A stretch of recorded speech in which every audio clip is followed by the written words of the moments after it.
Агенцијата за храна и ветеринарство спроведе инспекција кај операторите со храна во туристичките центри Дојран, Охрид и Струга.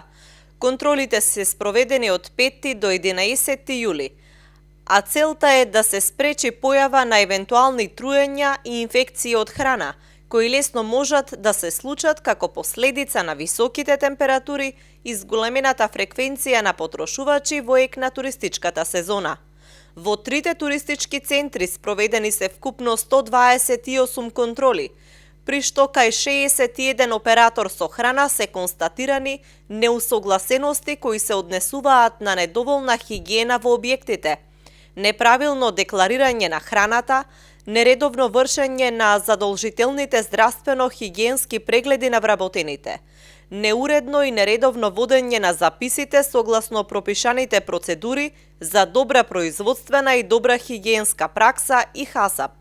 Како небезбедни поништени се приближно 218 килограми храна, најголем дел месо и подготовки од месо и јајца.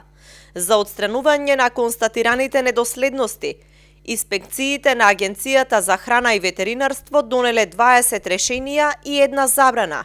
Изречени се 50 инспекцијски мерки, едукација на операторите и 6 парични казни.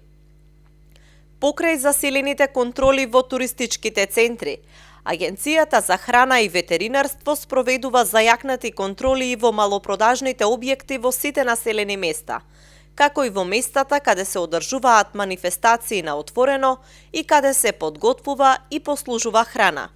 Од почетокот на годината, заклучно со мај, инспекцијските служби на АХВ спроведоа вкупно 28.926 контроли во внатрешниот промет и 33.198 контроли на пратки од увоз. Како небезбедни, во овој временски период уништени се 137 тони храна, најголемиот дел од животинско потекло. Пред најавеното зголемување на температурите, од агенцијата апелираат до граѓаните да ги почитуваат препораките за консумирање на безбедна храна во услови на високи температури.